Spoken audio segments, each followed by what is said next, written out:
Hey everyone, it's great to be here. My name is Hans. I'm 22 years old. I'm a Bible school student and as part of the program that's why I'm here. But I don't really believe that 100%. Ultimately it's God's plan that I'm here. It really is very special. I grew up in a Christian home and always went to church. So yeah, I came to faith at I don't remember when I received Jesus as my Lord. He's just always been there. But as I grew up, 15, 16, I chose to go my own way and started with a girl that I liked. And we got together. She wasn't a Christian and she was very, I don't want to speak or put that on that, but like she was very narcissistic and manipulative. And so she drew me away from of course it's also my responsibility, but I was blind and stupid. My family didn't matter to me, my friends didn't matter. And my own values and my own belief and everything about myself didn't matter. I only wanted her, and so I gave everything up. And before coming into this relationship, and also in the relationship itself, I kept hearing this voice: "This is not what I want. Like, get out of this or turn away." But I ignored it. But eventually, she broke up with me, and I was totally empty.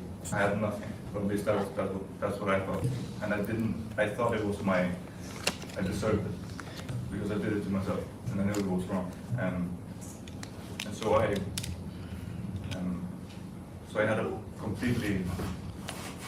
very dark period where I tried to punish myself, and I didn't think God would want me back because I was disobedient. And so I started to numb the pain and meaninglessness. I started drinking alcohol very much. And I tried some drugs as well. Completely changed my course of life, and it was fun. I'm not gonna lie, for a while. But especially with the alcohol problem, it caused too many complications with family and friends. So I discovered hash, and I became hooked, and would be high all the time except when I work. And that was like a medicine for me because it escaped my thoughts, I escaped my feelings, and everything was just peaceful. But eventually that also wasn't enough.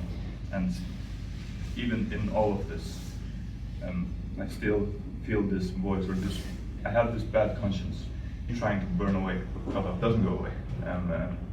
And so after a year and a half, came to a realization that this life that I've been living is meaningless. I know that I was made for more, but I couldn't get off this because I tried a bunch of times, but it didn't work. And this has been kept in secret from my parents. So I had to do it on my own. I had to try and stuff on my own, and I didn't want that.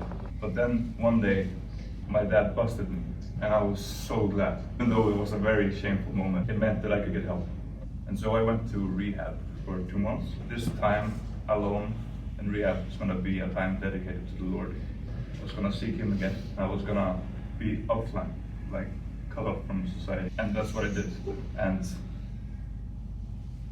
I'm still amazed at how God's grace and how His goodness in those 2 months. It was hard, of course, but I just remember multiple nights in my room, just sitting on my knees and weeping with joyful tears.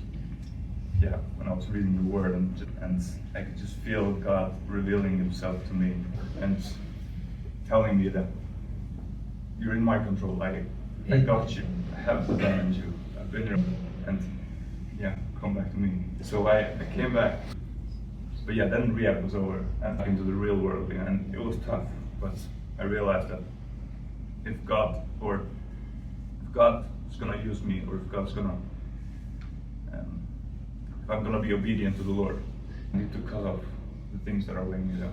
And so I cut off all my friends and my whole identity in the world.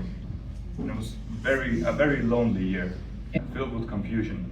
I felt this call to do this, but now God just seemed like, okay, now I'll be quiet. And so I kept praying, God, why aren't you answering me now? Like, I need you. And so in 2023, came to Italy, to Rain and Heidi. They had this Christian camp, and that's where everything changed. Yeah, I never felt God as powerful as at that time. Just like it can't be expressed in words. It was just this peace. I love you, my child. I got you. Just trust in me. And I got this peace within myself that, and since that, God has blessed me with uncountable friends, new friends, Christian friends, and He has blessed me with love and with relationships. It's given me meaning, like lifted the curtain that was blinding me. I'm just 22 years old, so I don't have complete knowledge, maybe. I don't know everything, and I don't know what my life will be like when I'm 70, but I have a peace within me that I'm in God's hand, and that He will provide, and He will break every stronghold. I just need to trust Him and walk. And then I would like to share 2 verses, 18, verse 1 to 6. Ecco la parola che fu rivolta a Geremia da parte del Signore. Alzati, scendi in casa del vasaio e ti farò udire le mie parole. Allora io scesi in casa del vasaio ed ecco egli stava lavorando alla ruota. Il vaso che faceva si guastò. E come succede all'argilla in mano al vasaio, da capo ne fece un altro come lui parve bene di farlo. La parola del Signore mi fu rivolta in questo termine: Casa di Israele, non posso io fare di voi quello che fa questo vasaio? Dice il Signore. Ecco, quello che l'argilla è nel mano al vasaio, voi lo siete in mano mia, casa di Israele. This is very special to me. It was written on a birthday card from my parents from 2020, maybe 21, and I apparently had saved that card, but I didn't know. And in 2024, I found that, and I opened it, started crying, because we are the clay, He's the potter. He's our creator. He can mold us however He wants. And my life before everything of this, I had some set of beliefs of how I would like to live my life. Then everything happened, and I thought that was it. And now but coming out of it, I see that God's just using everything to mold us and shape us into what He wants. And so we can trust that every hard time, and that He is in control. And also one verse that Philippians 1-6. Ho questa fiducia che colui che ha cominciato in voi l'opera buona la condurrà al compimento fino al giorno di Cristo Gesù. So we can be confident that He will finish His work, even if we don't understand. Okay.